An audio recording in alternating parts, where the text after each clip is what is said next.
We're beginning today's program, as always, by acknowledging that we are gathered today on the homeland of the Selis and Selis people in a place they named Timsumkli. Their example as the original stewards of this land guides our work today. Travel Trust Connection is committed to respectfully sharing the history and contemporary culture of the indigenous people who lived and traveled through the ancient crossroads on this land. We learn from many indigenous artists, elders, and organizations. We invite you to learn from and support them as well.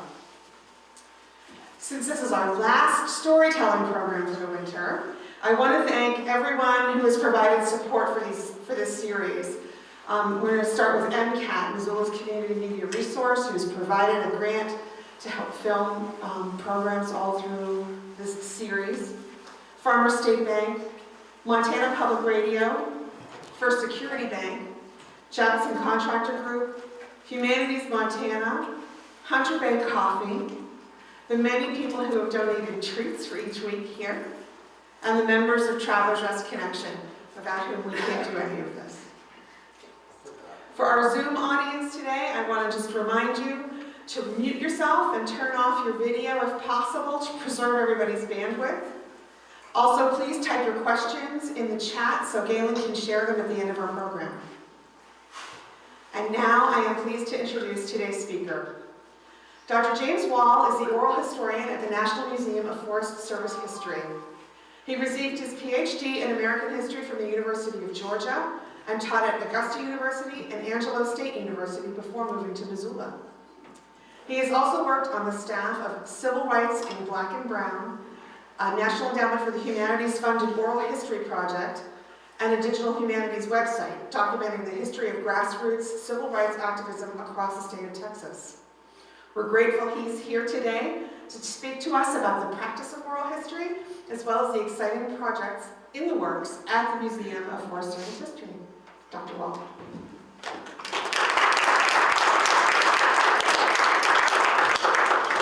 Good morning. Can everybody hear me? All right, I'm subbing in a little bit late, so this will be, hopefully what you are getting your money for. I'm here today to talk about the oral history program at the museum. If you don't know, the museum is in Missoula, right next to the airport. And the title of this talk is sort of Searching for the Unsung Heroes. And I'll talk about why I have that phrase so prominently displayed. So, how did I get here? That's a good question. I am from Texas. Please, hold your applause. I didn't know that that was a bad thing until I moved up here. Now I know I am the enemy and I do apologize. But if it's any consolation, I am definitely bringing property taxes down, not gentrifying in any way. So this is a photo from me in Civil Rights in Black and Brown. That was a project I worked on when I was a poor grad student at the University of Georgia. I was always a history nerd, ever since I was a kid. If I had to pinpoint a time, it was in the 1990s. My dad bought, did anybody watch the Ken Burns Civil War documentary series? Masterpiece, masterpiece. My dad sent away for the VHS box set. And for the younger kids, the VHSs were a thing. You could put it in this little box and it would display a movie. And I watched all of those, got obsessed with the Civil War. What else? I watched that Fess Parker, Davy Crockett movie every day for about a year. So needless to say, I was just always very interested in the past and how people in the past just don't seem to be that different from us today, you know? And I decided to go to the University of North Texas, which is a music school, big jazz school, and decided not to major in music. Started out at the campus radio station there. I was doing the sports updates, and then decided that just wasn't for me. Got into history, and I had a really good professor junior, senior year when I was thinking about doing two things, going to law school or going to grad school. And I chose grad school. I'm happy about that. Now that professor that inspired me, his name was J. Todd Moy. He still teaches at the University of North Texas, and he ran the University of North Texas Oral History program, which is one of the finest oral history programs of its kind, in my opinion, in the country. And so went to grad school, took the scenic route through grad school, got interested, my specialty became the civil rights movement. For exactly this reason, because I really enjoyed the fact that you could go and you could talk to people that lived through that history. That was vibrant, that was interesting to me. And got involved in this project, Civil Rights in Black and Brown. I'll talk about that really briefly. This was a sort of sprawling project across the state of Texas. The main goal was to interview civil rights activists. Texas is a strange place though, right? You have overlapping and different sort of civil rights movements in Texas. Everybody, I'm sure you know about Jim Crow, the system of segregation in the South, but in Texas and in other places with large Hispanic populations, you had, of course, what was called by scholars Juan Crow, which was a separate sort of dueling form of segregation in the South. This project was an attempt to sort of interview everybody, right, across that spectrum and try to understand the ways in which those two movements conversed with one another, overlapped, and at times sort of contested each other. So this is where I really started to interview with film, right? You'll see the film camera there. Before this, I started out in a very modest way interviewing folks for oral history purposes. I did not know what I was doing at all, even less than I know what I'm doing now, which is very little. So I started out with a small little recorder. Sometimes I would forget the recorder and I would have to use my iPhone. I did not have a backup recorder running, and started out very sort of slowly. But at the very general moment, at the very base level, the idea with oral history is capturing stories, right? Life stories. And so that's how I got here. This is the museum. Let's talk about the National Museum of Forest Service History. I'll go very briefly. And a lot of folks in the crowd are very familiar. We even have a few board members in the audience today. It was founded in 1988 by state forester Gary Brown. The Forest Service is a fantastic organization. It's not necessarily an organization that is always preserving every piece of history well. So we are here to help out. And so over the years, with a lot of volunteer help, and I must point out or single out for praise a guy named Dave Stack, who is the archivist, our archivist, and has been a volunteer archivist for the museum during all of the times over the years, and still to this day works from 9 a.m. to 4 p.m. every single day, not drawing a salary, and he knows everything in the collection. So if you're interested in Forest Service history, if you like old Smokey Bear paraphernalia, if you like old stuff, come by 14th Street and talk to Dave at our campus, and he will show you some very old and odd things. We have 50,000 plus artifacts in our collection. A small percentage of those are oral histories that we've done. We're located in Missoula, Montana. As I said, our campus is right next to the airport. The big thing that's in the works is the National Conservation Legacy Center, which is expected to open in 2025 on the current campus of the museum. Right now we have an outdoor walking trail and a gift shop at our campus, but we are going to be building this fantastic place. It's going to be a sort of a remarkable architectural achievement made from mass timber, designed by a guy named Tom Chung, who is one of the, maybe the leading expert in the architecture around mass timber in the country. So I just have a few sort of photos here. This is sort of the south entrance to the museum. And I still will sort of go back and look at these images from day to day to remember what we're doing and how important it's going to be. The general idea behind the National Conservation Legacy Center is broadening our scope, right? I know that we're the National Museum of Forest Service History, but conservation is a huge umbrella term, obviously. And so it's been a mind-bogglingly complex task to build a museum that captures the breadth and the scope of that conservation history. Some more photos of what this center will look like. And obviously we're going to have much more people than that. We're working with a fantastic firm called Art Processors who have done a remarkable amount of work in various museums over the years. And there's going to be a lot of sort of technology and different ways of looking at conservation history, so it should be fun for the whole family. All right, let's talk about the history of oral history. I will keep it brief. I have definitely had students fall asleep on me in class. I am not upset about it. No one will judge you. Okay, the history of oral history. It's the oldest and yet the most modern form of historical inquiry. What that means is that before we had the written record, we had our memories. And it was essentially the way that people passed down legacies and stories and customs and defined the way that they saw the world. Oral history itself, though, when we use the term oral history, that is a fairly modern term. I did a bit of sleuthing and found that the first instance of the use of the term oral history was sometime around 1948. There was a professor who was wandering around Greenwich Village, and he was capturing sort of the stories of just folks who lived in Greenwich Village.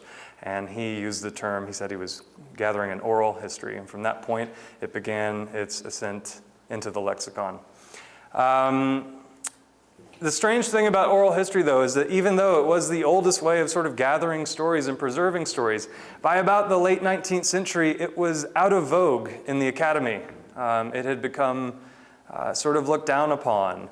This has a lot to do with the way that, well, the modern history programs were basically based on the American university itself. Is really based on the German model. And so German graduate history programs came up with something called the best evidence rule. Has anybody ever heard of that? It's very simple. It's just that it was told to grad students and historians that if you're going to be writing a history, well, you need to rely on the best evidence. And what is the best evidence? Well, it is something that was written at the time that it happened or shortly after it happened, right? And for whatever reason, it became seen as not necessarily solid foundation to be basing your sources on things that people remembered, right? You wanted something that was written down, typed, you know, and I always felt really bad for my fellow grad students in 18th century history and 19th century history, because if you've ever read the handwriting of somebody who lived in the 1800s, it's garbage. It's illegible. Very tough to do, and so I would go into their office, you'd see them with a microscope, just sort of, you know, a magnifying glass, trying to figure out what the heck Thomas Jefferson wrote or whoever.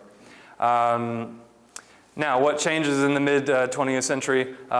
This gentleman on the right here, I don't know if I have a laser. So Alan Nevins here on the left. Alan Nevins was a Columbia University historian, and it was his goal to sort of bring oral history into a better reputation, bring it into the academy. And he really began to revive this as an academic pursuit around the time of 1948. This interview here is around 1952. Now, his oral history interviews were not the interviews that I do today. They were started out, like all oral historians, much more modest. He would, as you can see here, did not really have a recorder running in the first oral histories that he did. He would just write down in shorthand, right, everything that he could remember that the person was saying. So, over the next few decades, thanks to Alan Nevins, and Alan Nevins created, if you're ever in New York City, if you're ever in New York, go to Columbia. The Columbia Oral History Program is sort of the original, the biggest oral history program. They have something in the nature of 10,000 interviews, I believe, archived at the Columbia University archives. So it becomes an international movement. What does that mean? That means that it's not just in the academy anymore. There are oral history programs that are now, of course, with nonprofits, with museums, all over the world. You have essentially the normalization of oral history. and the understanding that it is a great way to preserve our legacy. Okay, let's talk about the program. So the oral history program at the museum was created last year. I was hired on with a generous grant from the George Gibbs Foundation. George Gibbs, the late George Gibbs, was a philanthropist and a lifelong forester from the South. And he gave the money for my position and for this program because he wanted to capture the stories of the unsung heroes. And this is sort of what oral history does best, is that it democratizes history. Because over the years, what happened is, even with oral history, right, when we first started conducting interviews in the 20th century, there were a lot of oral historians who really just cared about folks who were presidents, senators, the movers and shakers in society. But oral history is so important because of what it allows us to do. It allows us to capture stories of people who otherwise, 100 years ago, would have never had their names in the archives and would not have been memorialized in that way. So, what do we do at the oral history program? What do? I always say we, like I have this big staff of people just running around making deadlines. Sometimes it's fun to pretend. What do I do at the oral history program? No, we have very good volunteers and folks who help us. So since September 2021, when I started out, we've done 92 interviews, and that I didn't go through and compute all this, but it's got to be somewhere in the nature of 180, 200 hours of recorded footage. Some of you in the audience today were interviewed over the last year or two. I see a few here. And thank you again, to all of our narrators. The objectives of the oral history program, of course, number one is to conduct interviews. I'll talk about how we do that. The big thing, though, doing interviews is difficult in its own way, but the hardest part of oral history is how do we get people to listen to these interviews? How do we get people to watch these interviews? How do we get folks to engage with these interviews? And I'll talk about that. The last thing is we're building a database of Forest Service and conservation history related oral histories. One of the things when you're managing an oral history program is you have a finite amount of dollars and an unlimited amount of people who you could interview. So how do we set priorities? Well, we need to know who's been interviewed, right? Interviewing somebody who already was interviewed 5 years ago is not the best use of our resources. So, to wit, we have a database now with over 2,000 interviews that have been conducted over the last several decades. So, if you've been interviewed and you don't know where that interview ended up, call me at the museum. I'll find it. I really will. So that's most of what we're doing here. And this is sort of the quote from George Gibbs.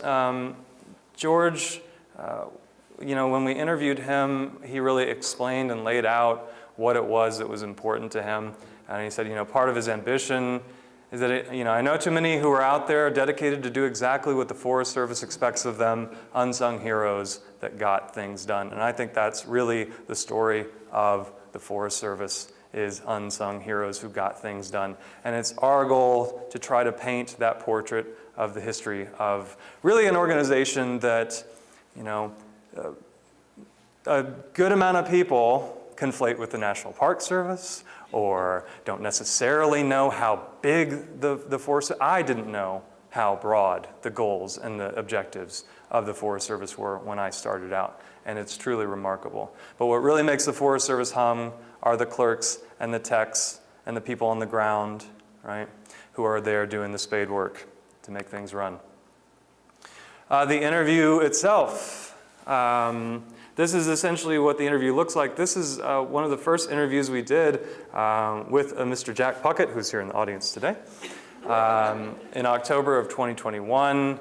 And when I first started out, I didn't know, I sort of thought we were going to be doing audio interviews, but we quickly found out that it was just better to do video interviews, right? Because you can take that video and you can make museum exhibits out of it, and you really get a better sense of what was going through somebody's head and their emotions in the moment that they're remembering something. That's important to see. So I travel with sort of 3 or 4 bags, like a one-man band, driving throughout the country, all over Montana. We've got 2 softbox lights that we sort of line up. You'll see that we have a backup mic on that table right next to me there, just in case the world ends and all the tech goes kaput, and we still need some kind of audio to grab out of that interview. That's why we have that. I wear a lapel mic, kind of like the one I'm wearing. They wear a lapel mic. I'm wearing headphones, listening to the audio as I'm interviewing them. I'm writing notes like a crazy person on a legal pad. And if I've interviewed you, you know just how often I'm writing. It looks nuts, but it has a purpose. What else? Structuring interviews. I always get that question.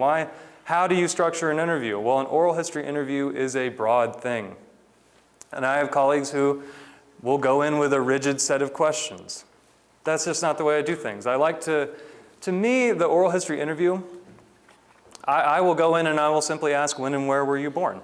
I think that that's a good first question. I think it puts us on a good path. And then the narrator, the person being interviewed, they fill in the blanks, right? And I'm just there to sort of guide them along, because that process of allowing somebody to sort of steer that ship, well, it shows you what was important to them. Right? It shows you what they believe are the highlights of their career, of their life. And so there are questions I ask always at the very end of the interview. I find that to be the time to have certain questions. Why? Because you can then compare answers across 100 interviews.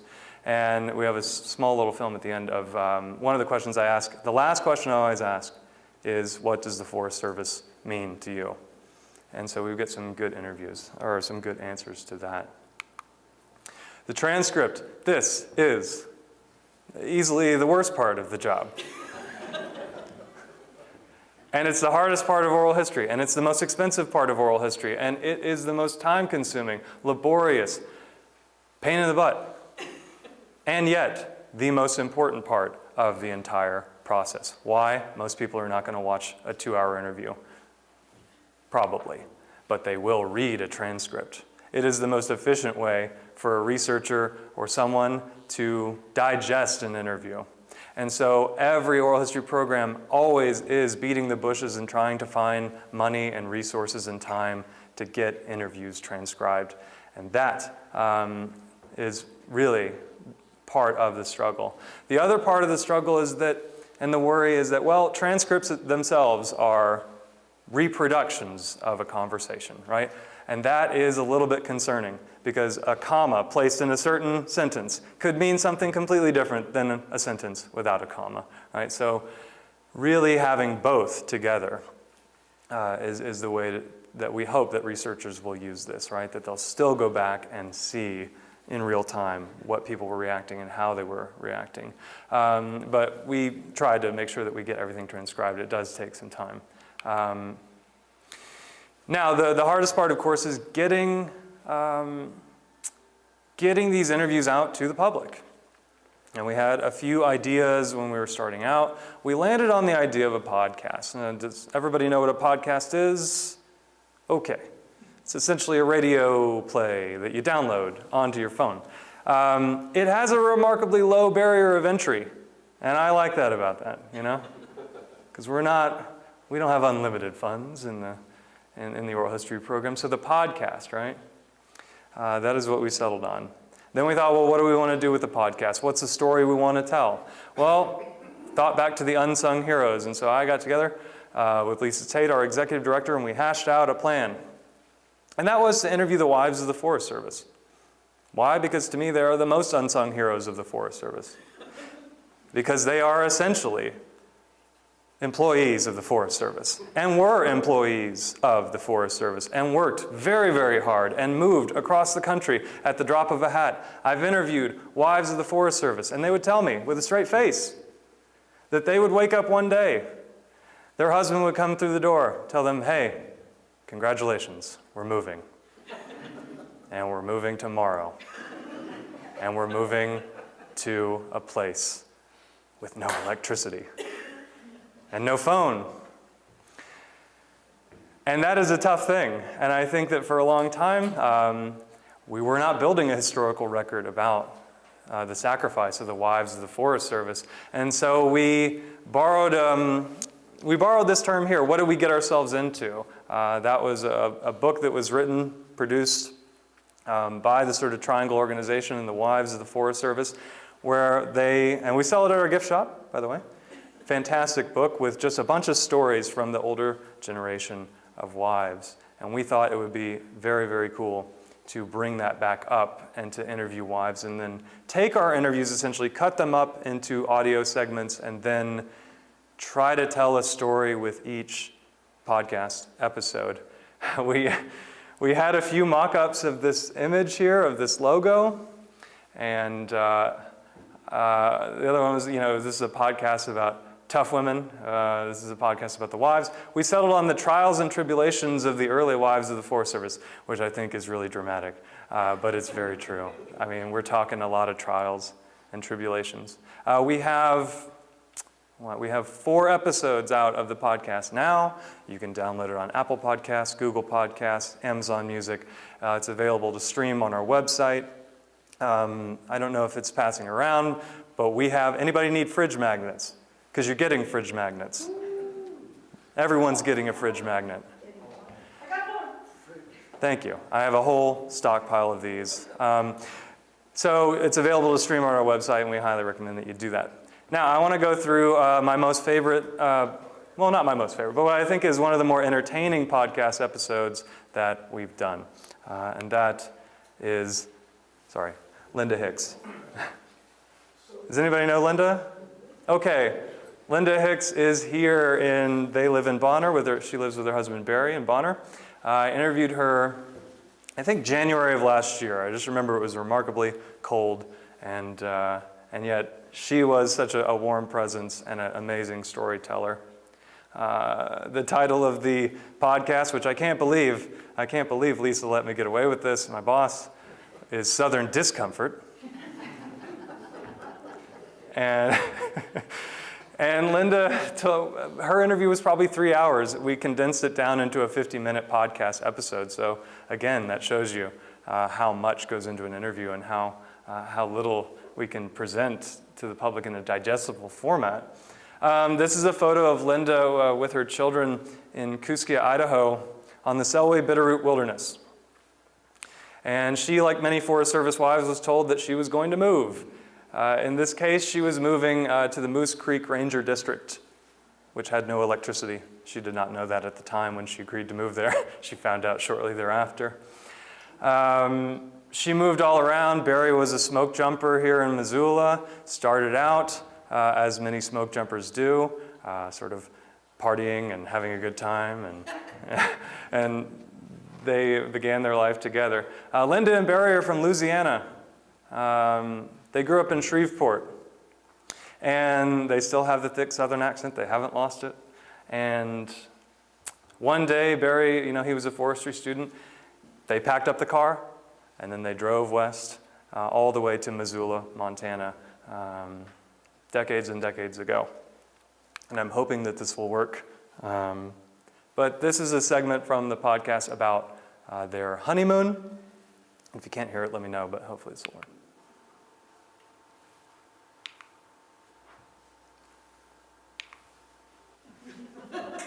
Can everybody hear it? Okay.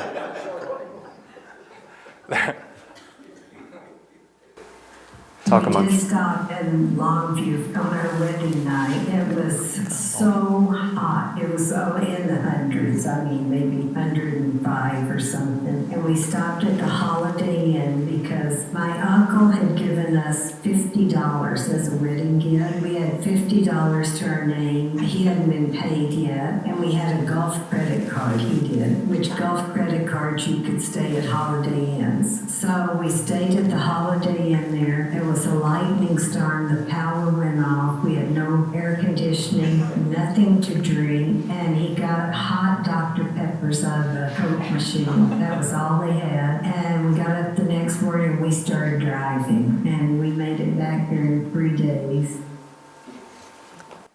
Okay, auspicious beginning. If you've ever been to Longview, Texas, it's the old joke, I spent a month there one night. It's not a place that you want to be. it's a place you find yourself in, right? And so they drove 3 days, they made it to Missoula, Montana. They get to Missoula, and then Linda essentially is in an empty apartment, right?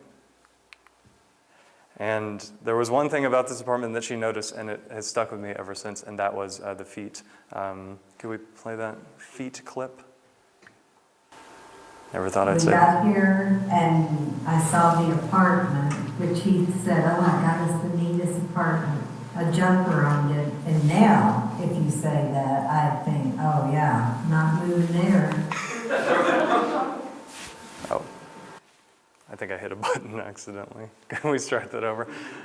All right, this is the best way to really listen to a podcast, is to listen to it twice. Yeah. We got here, and I saw the apartment, which he said, oh my God, it's the neatest apartment. A jumper on it. And now, if you say that, I think, oh yeah, not moving there. But I thought, oh, how nice, okay. So we get there, and it's in an old apartment building. It's still standing. It's right by Orange Street Food Farm. So I thought, oh, okay. And it was cheap, but it was down in the basement. And it was like I walked in, and the whole apartment was this long room. And then there was a little bedroom here and a bathroom, and the kitchen was part of this long room. But the windows were like this big, and I would see feet walking by all day. That's it, just feet. And that still lingers with me, just seeing feet. Things were not going well. And didn't have a phone. And she hadn't even sort of gotten the electricity turned on yet. That was her one job. Barry left every day to go and train to be a smoke jumper. Linda was there, didn't know a soul in the world. And, you know, where is that? We got Oh, sorry. one. Okay. I think if we can play this clip, yeah. So she goes to turn the electricity on. This is essentially the phone call, or the conversation she has. The first day we were back, I thought, okay, Barry said there was a phone, and he said, you call and get the power in our name. And I called. I talked to that power company so long, and finally he said, lady, I don't know where you're from. I cannot understand the words you're saying. You're going to have to come here in person where I can read your lips. I cried. And I couldn't drive the car because it didn't have a reverse. I didn't know where to go to the power company. It was just like, oh my gosh, nobody could understand. I thought, what is wrong with people? It's like they thought I was from a different country. It gets worse. So after that, there's another story that didn't make it into this presentation, where she goes and she watches a test jump for Barry. They're doing a test jump at the Smoke Jumper Center. And Barry's chute doesn't open, and then his backup doesn't open. And then finally, he's finagling with it, and just at the very last minute when he can open it, he opens the chute. But up until that point, she's sitting there thinking, wow, he's going to die right in front of me. Then she goes back home. And she had a very remarkable moment. And this story, I think, is really what the wives of the Forest Service, if I could distill the importance of this story, it is, in a time before the internet, this is a group of women who came together to support each other during the harshest times of their life.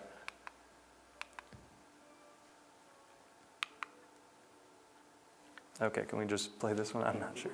We're working.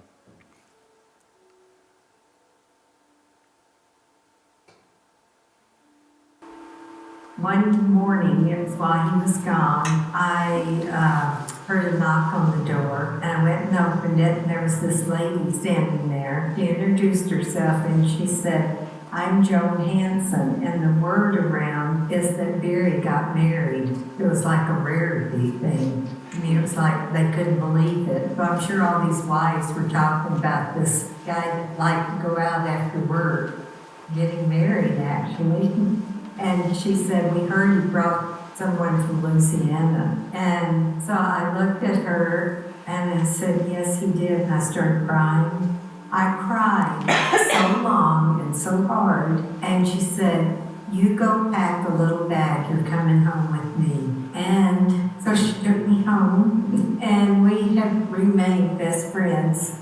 And she passed away last year. But we remained friends all these years.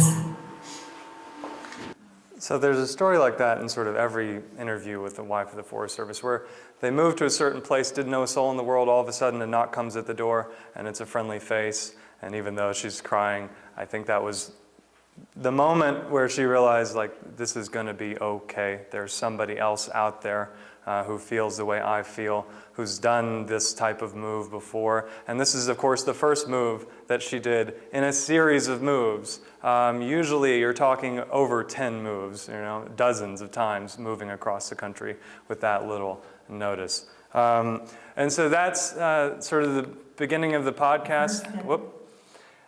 And then at some point, she moves on to the Moose Creek District, which is in the Selway Bitter Wilderness in Idaho. It does not have electricity. It is an in-and-out district, as they call it, where you basically move in during the summer and you get the hell out of there during the winter. And in the meantime, the way that Linda talked about this, it was as if I was interviewing a pioneer from the 1800s. I mean, this was the level of technology that was available and the level of conveniences. And what really got me was when she talked about doing laundry. And doing laundry was not, and today, you think, gosh, if I have to go to a laundromat, that's a full chore. Not even close to what Linda had to go through, risking life and limb to clean your clothes. If we could play this one, this is wash day. Then on wash day, that was an all-day thing. We had a wash house, and our water was gravity-fed pipes from up in the forest. The pipes came into the wash house, and I had a barrel stove that would heat that. And so to get warm water, I had to light a fire. So before I could start washing, I would light a fire, and then I had a Ringer washing machine. But because of it being a wilderness and no generators or electricity, they had put it on a lawnmower engine. And so I'd unscrew that cap and put gas in it. And I look back and wonder why I didn't blow myself up. Light a fire and then pour the gas in it. So a bit more work than just pressing a button today. The lawnmower engine is, I think, the thing that always gets me. This is sort of the last story from the podcast that I wanted to throw in there, just because it's so a distillation of how crazy it was to be on these types of districts in the moment where I can't tell you how many times someone is telling a story, and it is the craziest story you've ever heard, and then the only problem with interviewing some of the wives of the Forest Service is that they don't realize just how tough that they were and how crazy the stories they have are, and so they'll always tell a really crazy story, and then they'll just follow it up with, well, that's just the way things were, You're like, wasn't that really draining and crazy? Yeah, but what are you going to do? Life goes on. So this is a story about when she was living with Barry. They were basically living on Yellowstone near that place. Barry was running the smoke jumper outfit there. And there were bears everywhere at the time in Yellowstone. They did not have secured dumpsters. And the bears would basically walk this trail through the park and hit certain spots. And one of the spots was the dumpster near Linda's trailer. And yes, there are so many trailers that have been lived in that throughout the Forest Service. At some point in this era, the wife of the Forest Service lived in a trailer, and it was not a great trailer, even by that standard. And so a bear paid Linda a visit one night when she was home alone with her kids. Barry had jumpers on the fire, and it had turned dark, and he was, because of the grizzlies, was going to get them. And they had hiked out, or hiking out, and he was going to go get them. And he told me, he said, if anything happens and you need help, called the dorm, because they had a dorm there. So dark came, and I heard all this barking, and then I could feel the trailer just move like this. I mean, it was shaking. And there was a big grizzly out there, Sal with 2 cubs. And every time the dog barked, she would try to get under the mobile home, and she couldn't fit. It was scary, because I could just see this thing shattering, and I had those 2 babies. So I started calling the dorm, and I'd call, and this guy would pick up, and I'd say, Barry's gone, I have a bear here, come over. And he'd hang up. I did that 3 times, and he hung up each time. And I didn't know what to do. Barry had a gun, but no bullets. And I didn't know how to use the gun still. So I was terrified. And the Sal was still there, and Barry, it was about 11 at night by then. And he had gotten back and was coming. He was walking across the tarmac. It was right in the middle, and I hollered at him that there was a bear. And so he didn't know which direction, but he came on our way. And he had coffee mugs on each finger, because he had taken a thermos for the jumpers, because it was colder, and he had thermoses under each arm, and coffee. Sorry, I accidentally hit that button. We can fast forward through this. I'm going to put this down. Barry had jumpers on the fire, and it had turned dark, and he was, because of the grizzlies, was going to get them. And they had hiked out, and were hiking out, and he was going to go get them. And he told me, he said, if anything happens and you need help, call the dorm, because they had a dorm there. So dark came, and I heard all this barking, and then I could feel the trailer just move like this. I mean, it was shaking. And there was a big grizzly out there, Sal with 2 cubs. And every time the dog barked, she would try and get under the mobile home, and she couldn't fit. It was scary, because I could just see this thing shattering, and I had those 2 babies. So I started calling the dorm, and I'd call, and this guy would pick up, and I'd say, Barry's gone, I have a bear here, come over. And he'd hang up. I did that 3 times, and he hung up each time. And I didn't know what to do. Barry had a gun, but no bullets. And I didn't know how to use the gun still. So I was terrified. And the Sal was still there, and Barry, it was about 11 at night by then. And he had gotten back and was coming. He was walking across the tarmac. It was right in the middle, and I hollered at him that there was a bear. And so he didn't know which direction, but he came on our way.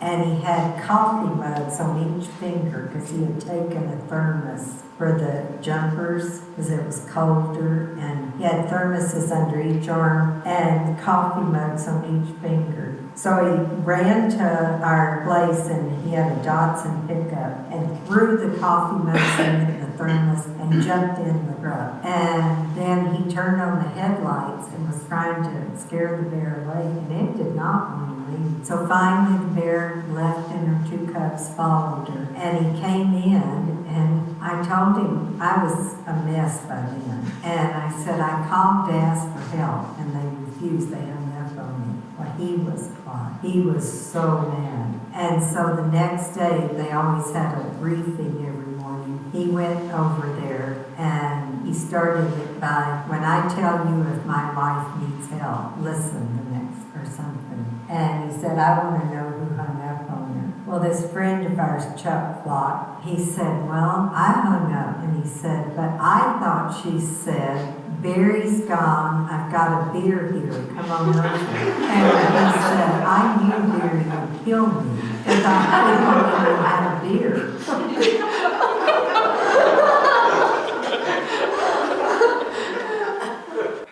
They're still very good friends to this day, which is, I thought that story was going to end much worse. I thought it was going to be Barry just beating the crap out of this guy. But so that's one of the crazier stories I've heard, but it's really not so crazy compared to all the other stories of the wives of the Forest Service. Let's just give you a taste of, and you've probably shopped next to Linda, or you've driven past her, or you've seen her at church or around, and that's, I think, the thing about oral history to remember. And I'm going to cautiously pick this back up again. Why does oral history matter? Well, because everybody has a story. Everyone has a story. And I can't tell you how many times I've called somebody to schedule an interview, and what do they always say? What do you think the first thing that they say is when I say, I'd like to interview you? Why? Right? I don't have anything to say. Nothing happened to me. I'm not an important enough person to be interviewed. You probably wouldn't even want to hear it, right? And yet everyone has stories like this, right? And so oral history is essentially an attempt to get those stories into the archives. And sometimes people ask, well, what are you going to do with this interview? Well, we're going to turn it into podcasts so that people can laugh at you. But we're also going, we could turn it into a documentary. We could do a number of things, but I always end up saying, it's not really for me to decide. That is what it is to be an archivist and an oral historian, is that you can decide who you interview, you can decide how you interview them, but the professional standards of oral history are, I'm going to preserve your interview as it was recorded. And then a journalist that will come along 20 years from now, or a documentary filmmaker, and they essentially, the future will decide how your story is written. So, how can you help? What can you do with oral history? Well, I always tell everybody, you don't have to wait for me to show up.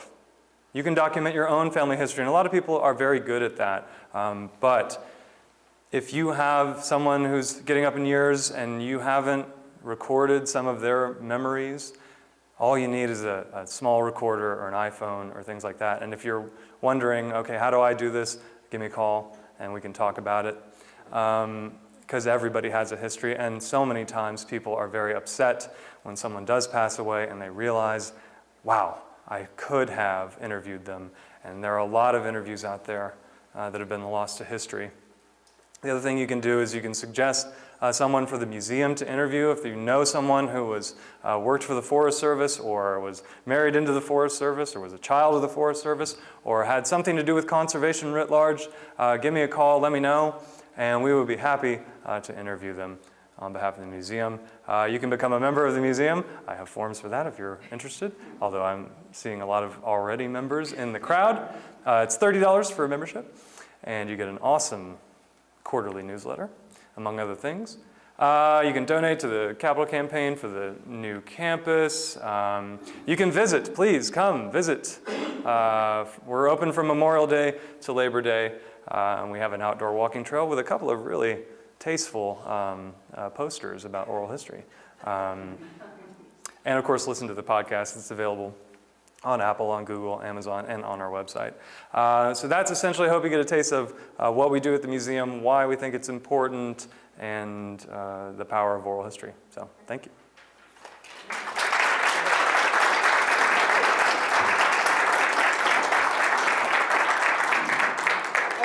so it's time for questions. Does anybody have any questions for James? Because I always do. All right, I'll start. Not all at once. Okay, so I actually wanted to ask, I listen to a lot of Montana Public Radio, which means that every Friday morning I'm crying in my car because StoryCorps is on.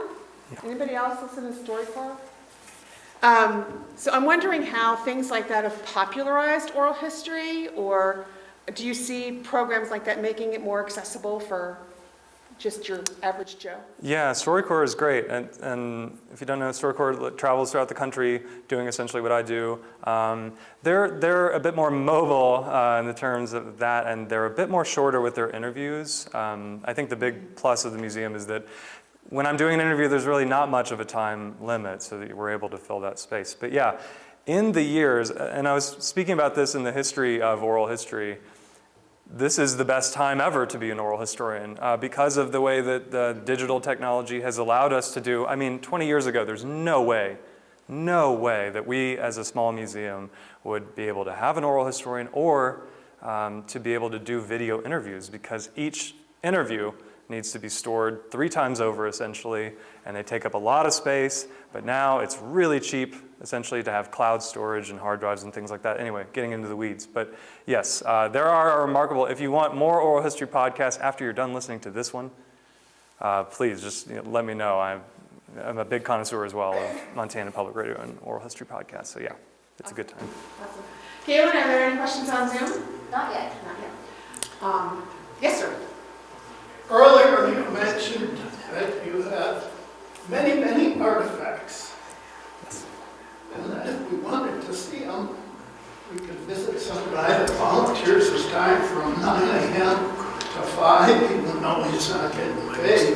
Obviously, it's not up near the airport. Yeah, good point. Yeah, so the airport is our sort of museum public campus. Our archives are located in our offices, which are in Midtown. But yeah, if our archivist Dave Stack, that's essentially the big plus of when we build the center is that we'll have a dedicated archive where you can waltz in and see something. But yes, at this point, sort of emailing Dave, dave.stack@forestservicemuseum.org, or calling the museum, and just what are you interested in, right? If you're interested in Smokey Bear stuff, if you're interested in fire, if you're interested in watersheds, we have what you need. If you want to nerd out at the museum, I understand. Right? It's a niche and you got to scratch it. We've got the documentation you need. So yes, that's essentially, you nailed it. 9 to 4, Monday through Friday. Dave knows about as much, probably too much, about everything in the collection. So we'll be happy to help you out. Yes? Dave does have much of that on the internet. Oh, yes. Well, I don't know what to do, but I know that there's almost 50,000 or 36,000, I think, a year or so ago, already on the internet that you can look at from home. Yes, thank you. It's a very good point. A large percentage of that is available online through our website and is digitized. Thank you so much. It's Tate. I just got a comment that Dave Stack had taken all the photos. I mean, tons and tons of photos. They're all available online. All you got to do is click on, and it's just a wonderful resource if you're looking for photos about anything in the Forest Service, old or new. It's a really good job. That's what we've done. Yes, Galen. I have a question myself. Have you done any interviews from the children of these families and their experiences? Oh, sorry. She was asking if we'd done any interviews with children of them. We've just started doing that. We did one interview with, I don't know if anybody here knew Earl Rentzel, a really, really great guy, and we interviewed him last year, and sadly he passed away earlier in the year. But his son, Mark, they lived on what was called the Bungalow District. I don't know if anybody's ever heard of it. It's this remote, I know you've heard of it, Tom. Tom was a ranger on the Bungalow District. If you want to hear some stories, you can watch his interview or talk to him. But yeah, the Bungalow is this remarkable place that is now gone, right? There's a lot of consolidation of ranger districts throughout the years. And so places like these remote in and out districts were once there and are now not there, right? And so we are trying to capture the history of that particular district and what it was like to live there. So yeah, we're starting to sort of track down and interview the children of that. The other thing though, in terms of, what we call sort of triaging oral history interviews, is prioritizing your time. And it's a tough balancing act of making sure that we interview folks who have more years in their stories, or are getting up in age, so that way we are preserving stories and then we kind of work our way backwards. But yes, we are doing a lot of working to do more interviews with the children of the Forest Service. Anybody else? Okay, great. Thank you. Thank you. Oh, oh, well, that's, how much time do we have? Is it an hour? Is No, it it's like 10 minutes. 10 minutes? Can we all watch a 10-minute video? Sure. Oh, sure. Okay, so this is, I mentioned that there are certain questions I ask at the very end of every interview. That's kind of the only time I ask the same question. And this is a compilation of the answer that people gave to the question, what does the Forest Service mean to you? So we'll cue that up, and then thank you everybody for coming, really. I really appreciate it.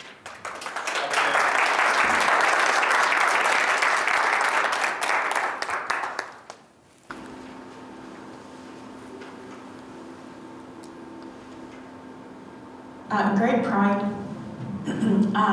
And you understand when you work for the Forest Service that it started, I understood it at Job Corps and I understood it throughout my career.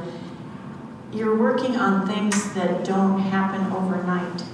You're working on long-term, large scale, whether it's improving a person's life, if it's helping people with their livelihood, making their health better, protecting the resources that are becoming more scarce every day, trying to keep things more in balance. You realize it's that long haul. And so many things that I started, I never saw finished, but I'm seeing finished now. And so I still have pride in those things because I was there when. I knew it when. And I have great pride at my retirement. They gave me a Forest Service flag that flew over all the district offices. And it means more to me than anything. So I end up being proud of my body of work. For whatever it was to anybody else, I don't know. And it doesn't matter. But for me, I'm very proud. An anchor. You know, an agency that has a mission and it has people that truly are anchored in that mission, doing their part, you know, minimized, maximized teamwork and production, you know, push back when needed, where needed, for reasons well documented and known. Again, it's the kind of that, you got all this good science out there, you gotta use it. I was always proud to be a Forest Service wife, and Ed was really proud to be a Forest Service person. And he and his buddies were lucky, and they've talked about it, because they were in the Forest Service when it was at its absolute peak. These guys were dedicated. They loved the outfit, they loved what they were doing, and they cared to do what was best. So that was a wonderful job to have. So if you were a wife to somebody like that, you appreciated it. So I was always proud of being a Forest Service wife. But I was learning as I went. And Barry said, well, I married you to make you tough. And I think what it is, I learned self-confidence that I never knew I had. So the Forest Service did that, and you will never meet the nicest people. You know, our family is so far away and scattered that our family is our Forest Service friends. I would say there was a lot of job satisfaction because by and large, the people were trained, they were able to do their job, and there was honest, I see honest, hard-working people who are just trying to do their best. I can't explain that in any other way. It was a good outfit to work with. People in 99% of them were just really fine people to work with. What else can I say? It really, I guess, really made me have a very fulfilling career. I really felt good about the work I did. It was only in the later years that I started having concerns. But for the most part, no, I really enjoyed it. And if I had to do it again, I'd jump right in. Opportunity, what opportunity, just all the way around to have a job that I knew, even as a female, I'm being paid the same as my workmates, my male workmates. So and the opportunity for advancement, and in looking back on, I know too, I feel, and I know because I've had feedback, that I made a difference. Well, I can clearly say, the Forest Service really made me who I am. It gave me the qualities of character that I value in myself at this point in time. So it was kind of it's a lived experience, I think, working for an agency like the Forest Service. And it shaped everything about who I am. When I look back, I have nothing but really fond memories, and all the opportunities the Forest Service gave me, I never stopped appreciating. Let me travel to amazing places, let me learn all kinds of new things, and just I don't know, I always felt like it was just a great cause to be a part of. When you look back on it. It was a magnificent career. I feel super lucky to have had that, and it's the National Forests are an amazing, shimmering treasure of the world. It's a global treasure, to be sure. A huge amount of acreage, incredible resources, incredible beauty, and the Forest Service does its best to kind of look after that, and it's a very big stewardship challenge and job, and generally the Forest Service does okay. They're subject to some of the foibles of all large organizations and government, but people in the Forest Service are inspired by the land, and inspired by each other, and inspired by the common purpose of taking care of these beautiful places. And I think that makes it a very special kind of job, and different from other natural resources jobs where you don't so much have a land base. You can say more of a regulator or something. It's a great organization. I love the Forest Service.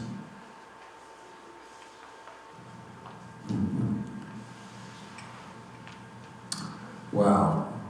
Hard to answer that with a short. It was my life, man. It was very proud of the agency. Still am. But it was a huge part of who I am, who I was.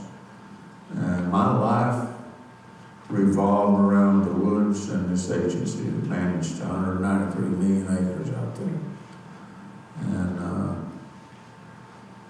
And just so happens that most of my ancestors lived on what is now National Forest land, in western North Carolina and Tennessee. But it was just a huge part of, it shaped me along with my culture, and I owe a lot to the Forest Service, I think, just for providing me a living, for raise my family. And I have nothing but good feelings about the outfit. Golly, that's a tough one.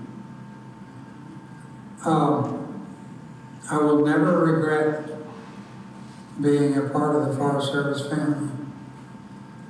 I have too many good memories of too many good times, bad times, other times, and too much respect for most of the people I had to work with. Obviously, you're in a large organization with a lot of people. There's going to be some that you don't feel contributed enough or did things. Part of my ambition with this project is that I know too many who are out there dedicated, and I'm going to tell you a funny story about one of them, but dedicated to do exactly what the Forest Service expects of them. And one of them is, I'll text his last name now, anyway, Billy from South Carolina was told to wear hard-toe shoes. Everybody was told. For safety shoes, they wear hard-toe boots. But Bill had his hard-dug boots, and he walked up and stuck his foot in an alligator's mouth, and the alligator clamped down, and his safety boot saved his foot. Things like that happened in the forest to good people doing good stuff. And most of the people I knew were in that order. The other side of that is I greatly believe in the aides and technicians that are just like some of other unsung heroes that got things done. They did it every day. And the technicians that guided me through prescriptions and through fire evaluations, that kind of thing, were totally invaluable. Well, I think the knowledge of the public lands, the history, the critical importance for the continued public support for public lands, including the National Forest, is so important. And I've always thought that if we don't understand the history, then there's no reason to invest in the land or the organization to care for that land. So I think the public really doesn't realize the benefits that they have received over the 120 years from the public land, from the people that have worked for the Forest Service to produce things from the lickless stamp. The glue at the stamp that you put on there was partially developed by the Forest Products Lab. Most people don't know that. You know, there's small things like that that have benefited the public and have benefited the United States. And I think the National Forest lands have just an incredible asset for the United States. No other country has that type of public lands like we do in the United States.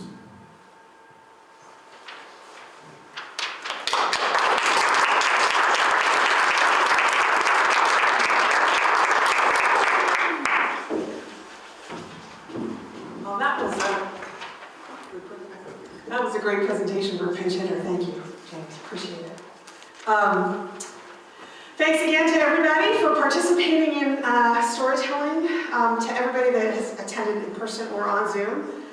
We'll be emailing everybody a brief survey to get your feedback about our speakers from this year. So when you get that in your email, please fill it out. We appreciate your input.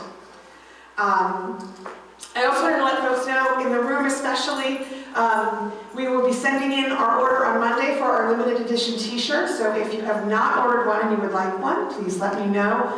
Fill out the form, or you can do it online as well. There's a link on our website. And also, I wanted to let folks know, if you would like any information about volunteering at Travelers Rest, right now-ish, in about 15 minutes, we are hosting this afternoon a volunteer open house. So if you'd like to learn more about ways that you can contribute to Travelers Rest as a volunteer, please stick around. We have extra treats today. But also opportunities to kind of visit with folks here and learn more about what volunteers do and how volunteers are. I was going to capitalize on your line, James, by unsung heroes, but I think at Travelers Rest, volunteers are sung heroes. We tend to make a big hoopla about them because they do such a great job. So again, thank you all so much, and we'll see you around.